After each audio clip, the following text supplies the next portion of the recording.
This is Bella Dutch from Allseeingeyetarot. Back with part 2 of the So You Need a Word Solitary Confinement series, okay? I came back a little earlier, and I thought I would be back, but let me tell you, lately, I want to change. I have an issue, and my issue is sometimes I can get so distracted in my life, caught up with my clients, caught up with my own personal situations that Spirit is also taking me through, and I get off the subject a little bit. And that's what was happening with the Bella Tells All series. I was getting distracted, and if I wait too long, then I'm not going to finish a thing. Okay, so I'm trying to be a lot more dedicated and to, stick to what I say, because that's very important in this business, is to honor your word, because that's all you have is your word. So I'm going to jump right back into part 2 of this So You Need a Word Solitary Confinement, the blueprint. Okay, so this is part 2. So I'm going to lay the cards first, because I lay the cards because a lot of you, some of you, even when I looked on the board to part 1, I got a few people that said, so who is this for? Which zodiac sign is this for? I just, put my hand over my face. I said, oh, God, listen, Linda. Listen, this is for the world, okay? It's not a particular zodiac sign. This is for everybody, all right? This is important to everybody. And I thought I said that in the very beginning of the last video, so I'm going to say it again. This message, this is part of my teaching series, okay? I told you guys I was going to start having seminars, and I'm going to start that back up. I'm going to get with Cricket. We're going to start doing some teaching. It's just been a lot going on with my health, going haywire. Just pray for me, y'all, because I go through, Lord have mercy. I go through some things, okay? And it's not that I want to get distracted. It's sometimes I'm too sick to, pick up and give a message. I'm distracted because I got to take care of people, because my phone rings all day. If it's not my clients, it's my family. It rings all day long, okay? So everybody needs me all the time, all right? And I just get caught up, all right? So I'm going to lay the cards because it gives you something to look at. And I can promise you that as I lay these cards are going to line up with everything that I'm about to tell you, all right? So the reason I lay these cards and I talk to you is because I'm teaching you how to read cards. Everybody says to me, Bella, you should start teaching how to do readings the way that you do them, okay? And I told you a long time ago, I can't teach you the way that I do them because I'm totally off the grid, okay? I'm off the grid, all right? I can speak to you. This is like a book, okay?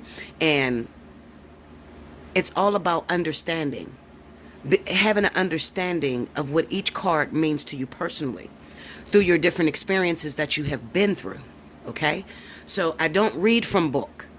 I don't read the book that comes with the tarot cards, okay? Most of the time it's not even in this box. Like this Modern Spellcaster, it's not even in the box. I have a personal bag that I made for it.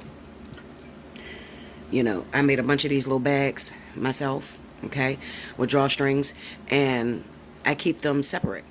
And I don't go to the book for the definition, okay? The only time I use the book is when I'm reading the Lenormands, because me and Cricket, we used to sit up and we used to play with the Lenormands, because I just want a better understanding of the Lenormands.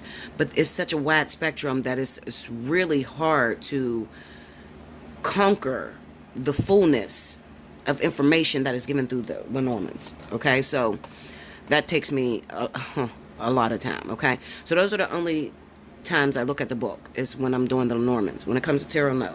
Tarot is life, all right? So I'm going to lay these cards, and we're going to get into part 2, because I can talk too much sometimes. The blueprint, part 2. Now, of course, if you skim through my video and you did not watch it, then you have no understanding. Then you ask questions like, which zodiac sign was this for? Okay, because you did not listen to everything that I was teaching you. It's packed full of information. And even if 3 people pay attention, that's good enough for me. If I can change 3 people's lives by giving them the truth, that's great enough for me, okay? I don't feel like I'm wasting my time. Because it can be very disappointing when you have people that are still physical, still, you know, trying to put things together without the blueprint, bumping her head. It's like talking to a deer in headlights, you know.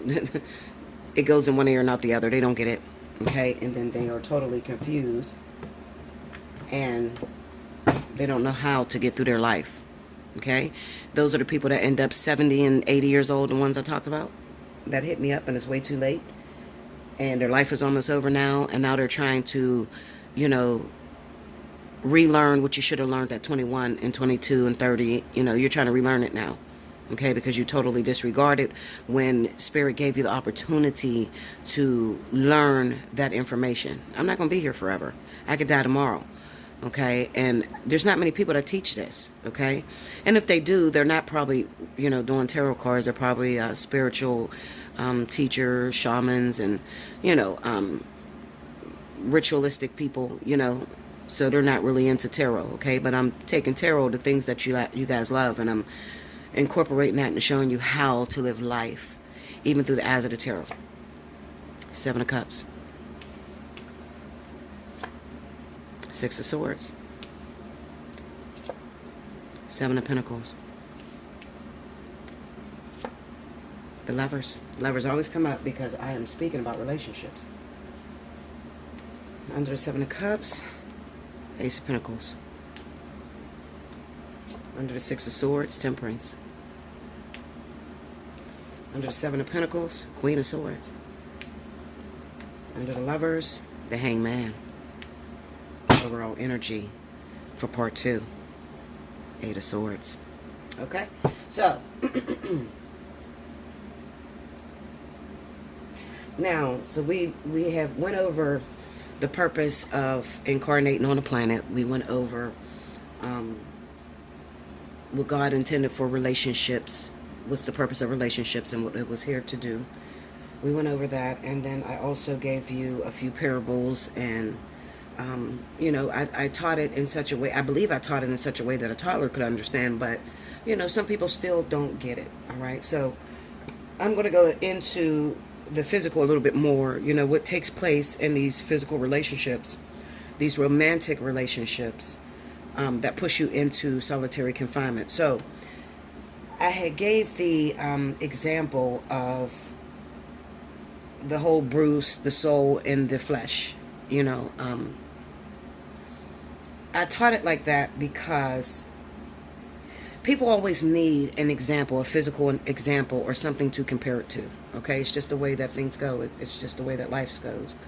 Okay, but I'm going to just reiterate on that a little bit more and to show you what is going down in the physical. Okay, so we have the physicality, which is the physical presence, the flesh, and then we have the soul, which is the vehicle, which is the driver of the vehicle. So the flesh is the vehicle, the soul is the driver. Okay, and remember, the soul's purpose is to get to the ultimate destination of wholeness, okay, to become whole, or to become complete.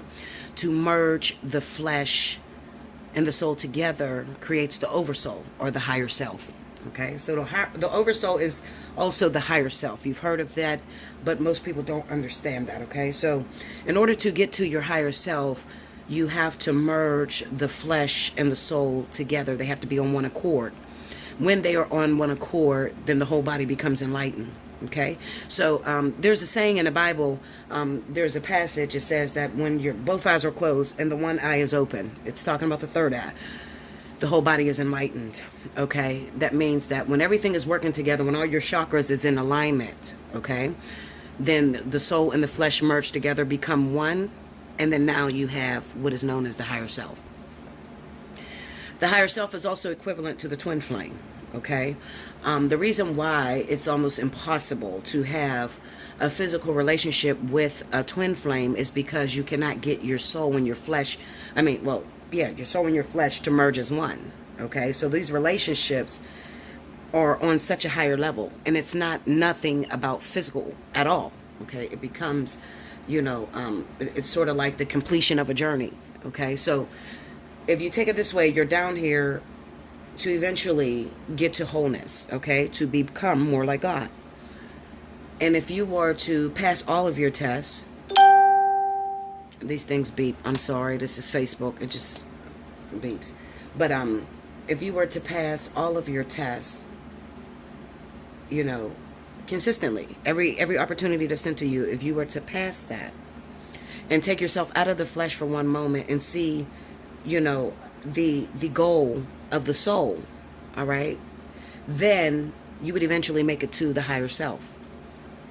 One thing you're going to notice is that when it comes to a twin flame, if you've ever had a twin flame experience, these beings are almost impossible to get with, okay? Let's screw the messages that you hear, all right? You and your twin flame going to be together. Most of you, you know, you grew out of that. And you realize 10 years down the line, me and my twin flame is still not together, so I don't know what you was talking about, Linda. The reason why you cannot get into relationship with the twin flame is because the soul has not united. So it would be equivalent to you being flesh, your twin flame being soul. When the two of you come together, it creates the higher self. I don't want to get into that because I cannot. It's like going from kindergarten to high school, okay? You cannot jump from kindergarten to high school and expect that you learn that it wasn't relevant for you to learn middle school and then, you know, go to high school. You got to go in order, all right? So before you can get on the whole twin flame soulmate and understanding the destination of them, you have to understand the purpose of relationship. It's very important. So that's why I call it the blueprint, because it is impossible to navigate without understanding the purpose of relationship. That's what that hangman is about. Changing your perception of what you had about relationships, okay? So let's say that, you know, just like I told you, I said, you know, you're outside and you're bullshitting around with Bruce, and the soul is frustrated with you at this time because the soul said, we came here, we stopped at Bruce's house to get something, we came to pick something up, and you are interfering in Bruce's work, and now we never got what we came to pick up. So if I was to look at that in a physical role, what that means is that you got into a relationship with someone that you had agreed to work with. Okay, now this person is supposed to come into your life and they trigger you. All right, so what does it mean to trigger? Okay, well, when you were growing up as a child, okay, you had an experience. Even when you were an adult, a lot of you, okay? Let's just go back to your different experiences, the foundation of where it started from. You grew up in a family with an alcoholic father, alcoholic mother. You watched and experienced what alcoholism does to a person. You grew a disliking for alcoholism because you did not like the way that it affected your mother or your father. Okay? So naturally you are afraid of dealing with an alcoholic. What you're going to see is, remember what I said about the duality on part 1. So if you're afraid of alcoholism, then 9 times out of 10, when your karmic soulmate comes into your life, they're going to be an alcoholic or have issues with alcohol. Okay? Because in order to understand it, you have to understand what it is not. Okay? Vice versa. So if you say out your mouth, I don't never want an alcoholic, you're going to get an alcoholic. If you say out your mouth, I don't want nobody with kids, I want to settle down with somebody, but I don't want to settle down with a man that has kids or a woman that has kids, you're going to get a person that has children. Okay? So you're going to get its opposite of what you said you were looking for. All right? Why does this happen? Well, what other way would you learn a lesson? If I had a trauma or if I had an experience that made me frightful of going through that in my own life because I watched the effects that it had on someone else, what other way to get through that and to understand the position or the role that my mother or father had when I was a little girl, other than going through the experience yourself? How are you going to learn about it? You have to go through the experience in order to learn about it. So that's the process of regurgitation. all right, is to actually go through the experience and to experience it for yourself, to experience why it was so bad, okay, or why you don't like something, all right?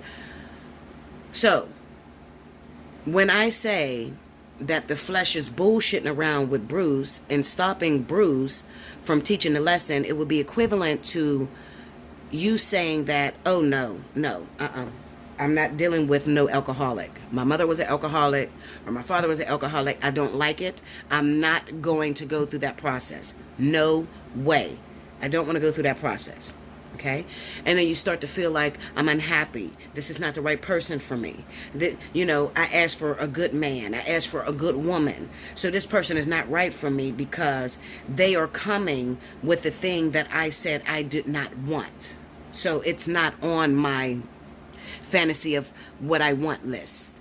Okay? So if you were to write down everything that you want in a partner, it's there, but it's in its opposite form. So you actually got what it is that you wrote down that you didn't want. Okay? Now, so the soul is fine with it as long as you don't mind going through going through the process, because the soul feels like, okay, now we're getting somewhere. Okay? Because this person is accepting of Bruce, and she or he is willing to go through this process with Bruce, even though it makes him afraid. Because eventually I'm going to show this person there's nothing to be afraid of. Now they get to see it from a different perspective to gain an understanding. Okay? Because if you want to be like God, you got to remember God is all knowing. Okay? So he knows everybody, everything. Okay? How people perform in different actions. How much pressure a person is given before they break down. God knows all this. Okay? So you too have to go through the process and understand and know why you're afraid of being with someone that's alcoholic as it is. You have to understand it. So I often tell people to be careful what you say out your mouth. And it's true, because it's like your spirit guides is on a prowl, and they're always looking for you to say you dislike something, because it is an opportunity for them to devise a plan to bring you with that person that is going to teach you about that thing that you're afraid of. Okay? So it's going to bring back some memories of when you were a kid. Being in a relationship, when that person does that to you, it's going to bring back some memories of when you were a child and where it first began to affect your soul. Okay? Affect your soul. That means that it went past the flesh and now it has begun to be a dent on the soul. Okay? And the soul wants to regurgitate it all. All right? So, that's what it means when I said, you out here, the soul is talking to the flesh, and it's like, listen, I don't have time for you. Okay? Because we came to Bruce's to get something. What did we come to get from Bruce? We came to get an understanding of ourselves. Okay? That's what Bruce was supposed to teach us. All right? But you out here saying that you don't want this, you don't want it to be like that, this person ain't the right one for you, I can't take this. Okay? And a lot of times you're focused on the playground. I call it the playground because if I have a goal or a purpose, okay, if I need to understand why alcoholism has affected me, or if I need to understand that alcoholism is not that bad, the spirit guides that work with you are going to devise a playground. They're going to create a playground for you to get right to that alcoholism. Okay, so it may take you 4 years into the relationship before your partner just automatically becomes an alcoholic. Okay, that's because they're working out different lessons in you. So when people are in relationship with an individual, what gets them to go a very long time, to make it 20, 30 years, is the process of elimination. So it represents that you are okay, you're fine, you're working with your soul, and you are accepting of going through areas that make you uncomfortable.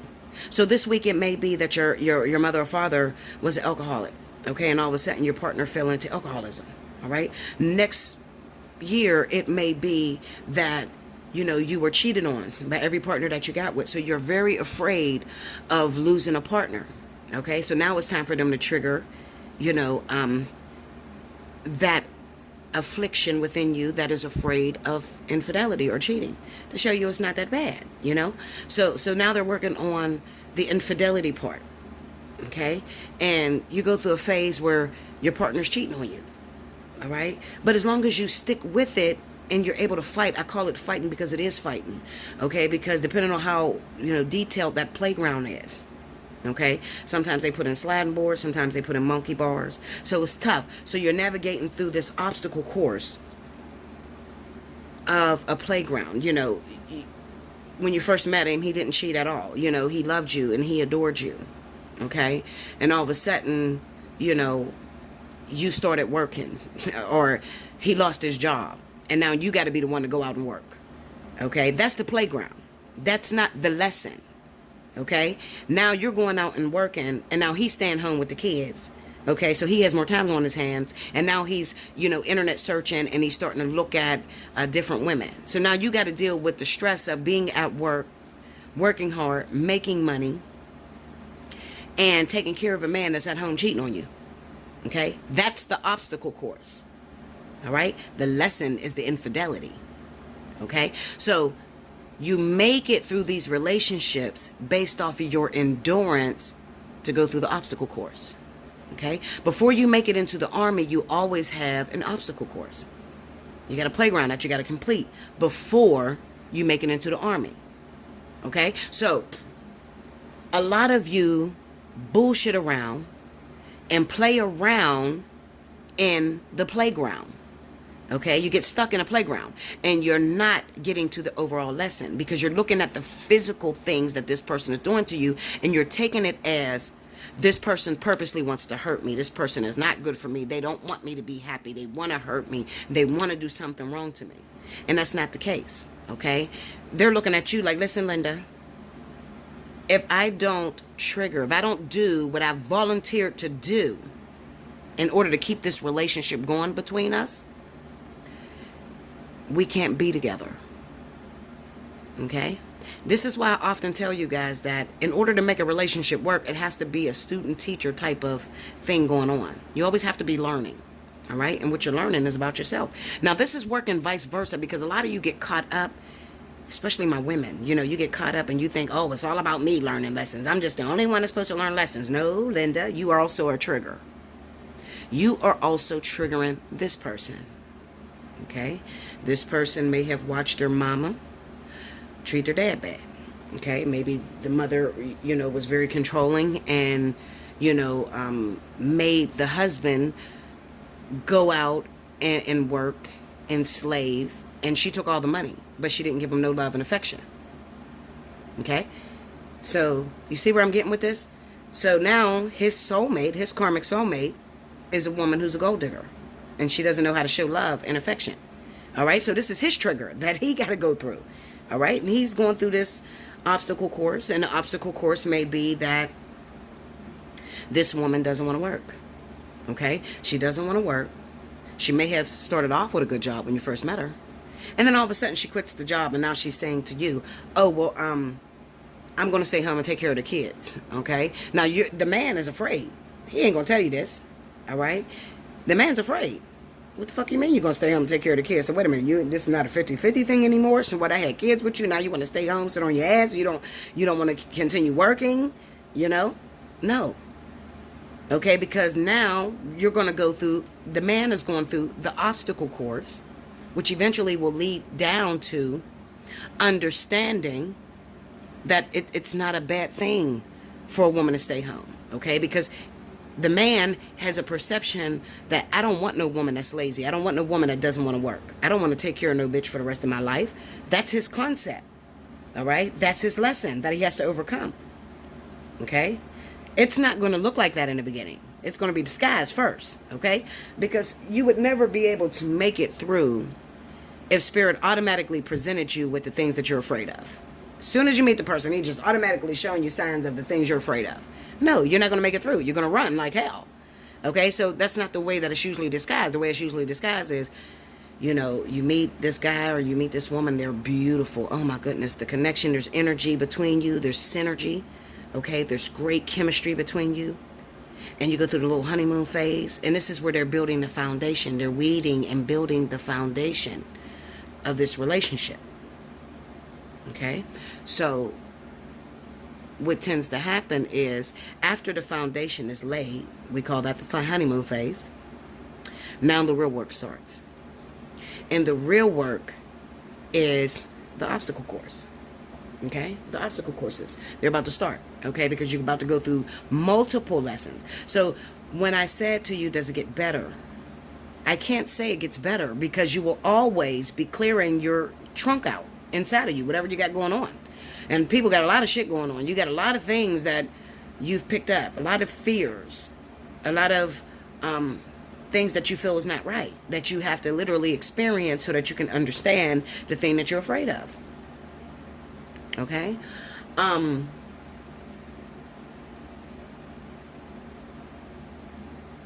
Okay.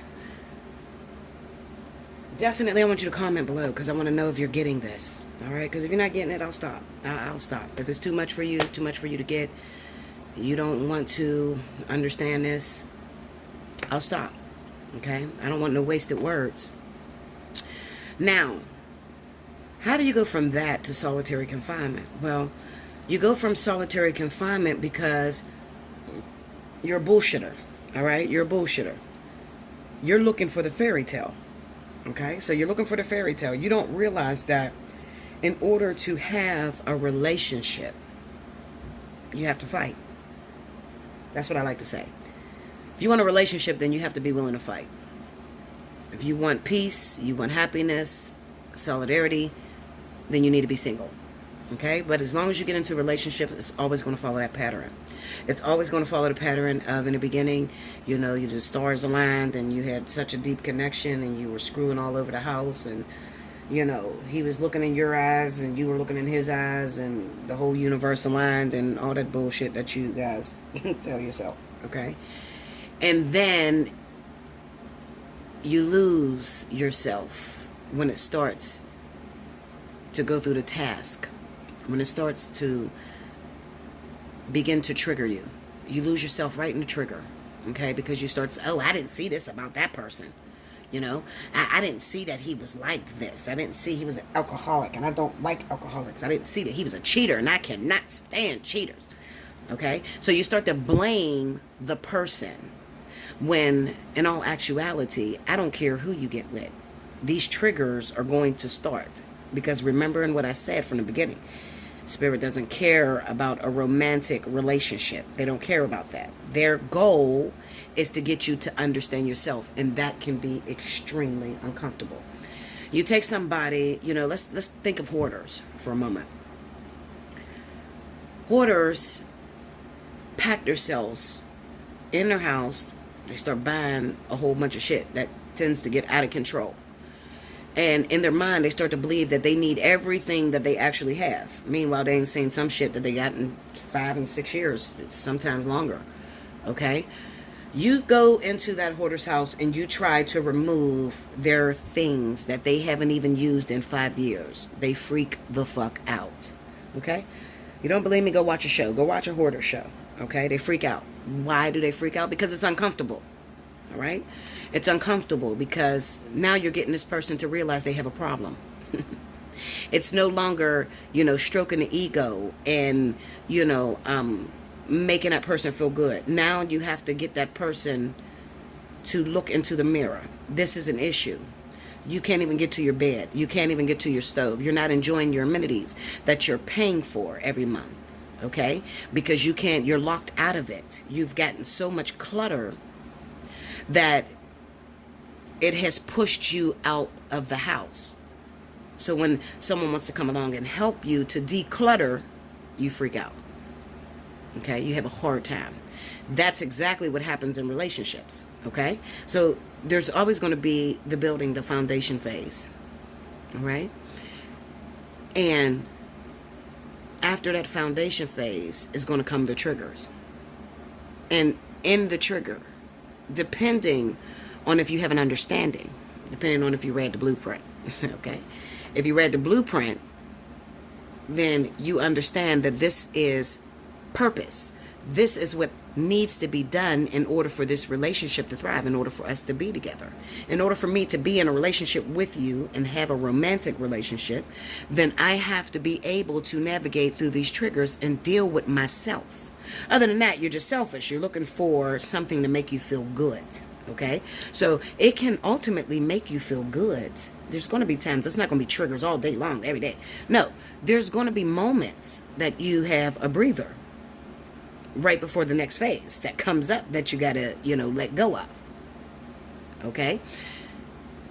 When you have problems, when the work starts to get hard, when the grind starts to go, okay, when they're no longer stroking your ego, when you're starting to see the mirror, okay, and most of you don't even realize that this person is only performing these actions because they are your mirror. So you look at the other partner and you blame them. He's narcissistic. He's an alcoholic. He ain't shit. He drink. He da-da-da. All that shit that you look at that person is within you. It's within your fears. Okay? That's your mirror. All right? But you blame him. You start looking at the physical thing that he's doing instead of realizing the spiritual essence behind why it's happening. Okay? So, you're a failure. You cannot, as soon as it gets to the trigger, you cannot go through it. It frightens you. You tell yourself that this is not happy. It doesn't make me happy. I don't feel good. I don't like it. And you run away. And then you start praying for another man. And you start praying for another woman. Because you don't like the one that's there in your life. Not realizing that, I'm going to say it again, the lesson stays the same. The people may change, but the lesson stays the same. So that means that you can throw that person away and decide that you do not want to work with that individual because you don't like what they're giving you. But also, in the next person that you are asking the universe for is coming in with the same behaviors. And they're coming in with the same behaviors because these are the behaviors that has created fears for you. Okay? So that's the lesson stays the same. All right? So it doesn't matter which partner you choose to do it with. And some of you, you don't want a two-person relationship. You don't want to do it with just one person. Some of you, you're going to do it with multiple people. Eventually, and I tell people this a lot. This works a lot with married people. Okay? So you've been married for 10, 15 years. Okay? You've gotten to the point where you have been going through this navigation system. You got the blueprint. And you have been working your way through your difficulties, through your fears, your pressures. Okay, now, can you ever get to that sense of perfection? Absolutely, it's possible. If you are going through this process with your mate, and you are working on your individual self, when they bring the trigger, instead of running from the trigger, you're going into that experience and you're realizing this is an issue that needs to be regurgitated. You release that regurgitation and you're going to feel pounds lighter. Okay? And as you keep going through the process, every time a trigger comes up, okay, and you understand that trigger in order for us to be able to stay together. Okay? We can't stay together without the triggers. You can't. It's not possible. Okay? So, the people that you look at that look like they have a beautiful relationship, they've been together 20, 30, 40 years, they will tell you the art of keeping that relationship together is that when there is an issue that comes up, we deal with it. We don't run from it. We deal with it. Okay? So they deal with these issues. They're constantly fixing these issues. And next thing they know, they look up and it's been 15 years. Okay? You're not going to spend 15 years on one lesson. Hopefully you're not. Okay, if you are, shit, you might as well let that person go and maybe learn it through multiple people instead of just one person. Okay, but if you take a look at where you were 15 years before you met this person and where you are 15 years after, you have learned a great deal about yourself that you wouldn't possibly have learned being in solitary confinement. Okay? So you need these relationships in order to teach you about yourself. And as you navigate through the process, it gets lighter. So it starts to feel more comfortable in your relationship because now you have an understanding of who you are. They have an understanding of who they are. And you begin to work together. And the reward is a sense of peace that falls over the two of you. The triggers never stop. Speak to people that have been together 20, 40, 30 years. Okay, they'll tell you the triggers never stop. If you're expecting that it's going to stop, no, it's just going to keep changing. Every time you got a different issue within yourself, they're going to be there to trigger it for you. Okay? But what I will tell you, being in this relationship 30, 40 years, is that it begins to feel easier. It begins to be lighter. So now we have an understanding of each other. I like to watch those couples, they know each other. They really know each other, They're in the store and, they go to the store. They don't even have to call their partner. Telepathically, their partner is telling them exactly what they want. Why is it working like that? Well, because they went through the triggers, they understood themselves, and they understood that this person is just my mirror. Okay? So a lot of things that I like, this person also likes. Okay? Or a lot of things, okay, I've learned that this person likes through triggering this individual. Okay? This is heavy shit, And like Cricket said to me, it's very difficult. It really depends on if you're really ready to open up spiritually. Listen, I didn't make the rules, okay? Listen, you don't have to listen to this video.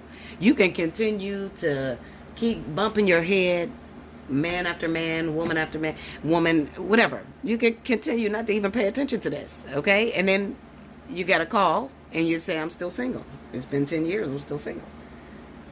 I got in a couple relationships, that shit didn't work out. That's what you're going to tell me. That shit didn't work out. No, you didn't work out. Okay? You didn't work out. You didn't know how to compromise. You didn't know how to deal with yourself. You didn't know how to face yourself. What do they call that? Narcissism. Okay? And most of the people that are calling that tell you they have all the problems with the other partner and it didn't work out because the other partner had issues are narcissistic. They don't realize their issues. Okay? So you're going into this thing and you're looking for perfection. You're looking to have that thing that those people that have been together 40 and 50 years have. Not realizing that it was a process. And it is a reward from going through the process for so long. Okay? It does not just end up on your plate. Okay? So you are passing up all your karmic soulmates because you can't find nobody to work with because it doesn't fit what you had in mind. And what you had in mind was perfection. And perfection comes through the process of elimination. So no matter which way you go with this, all right, you are going to have to fight. If you want a relationship, you got to know how to fight, Linda. And I'm not talking about physical fighting. I'm not talking about physical fighting. Okay? I'm talking about endurance, being able to fight the self. That's who you're really fighting, yourself. You're not fighting this other individual. You're fighting yourself.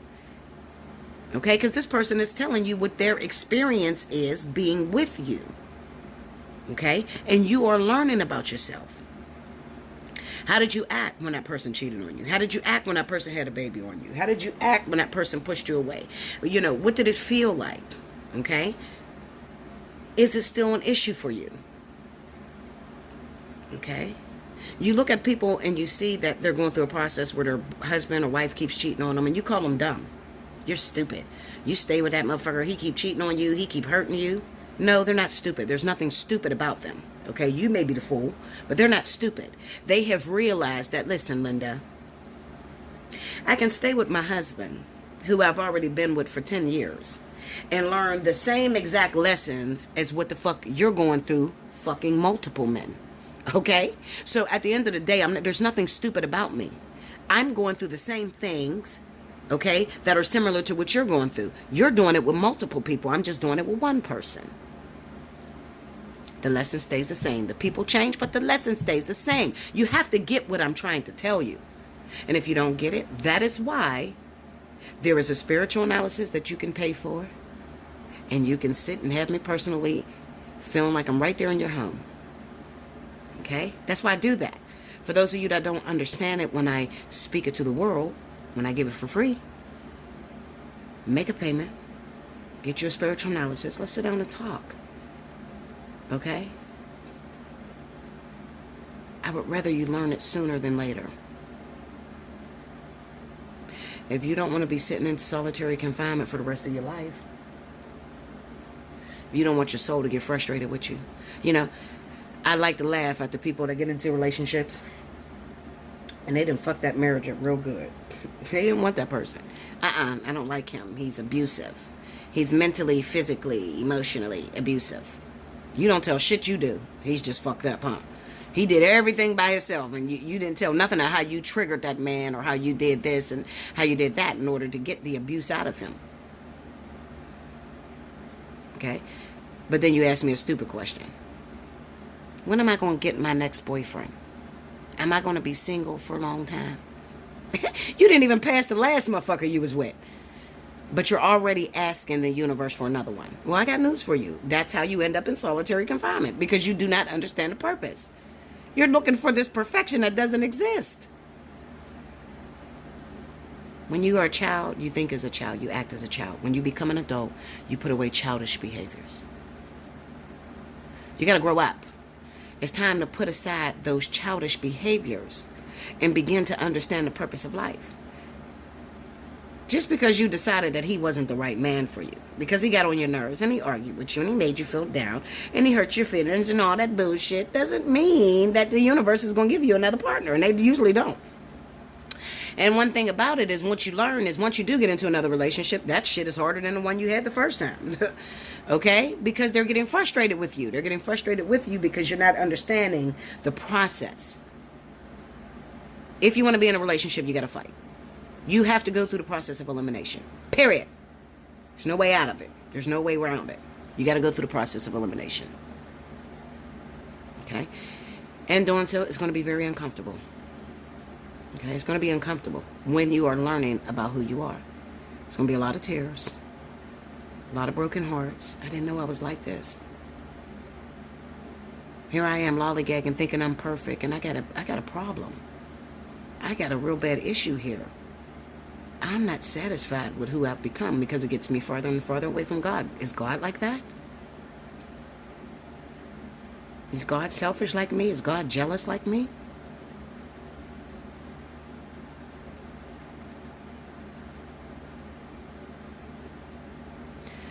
Like, comment below, subscribe if you haven't already, hit your notification button.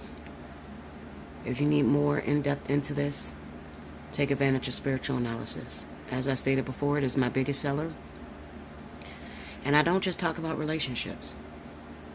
We talk about anything outside of this world. Anything that you're going through. Spiritual awakenings. Okay? Overactive chakras.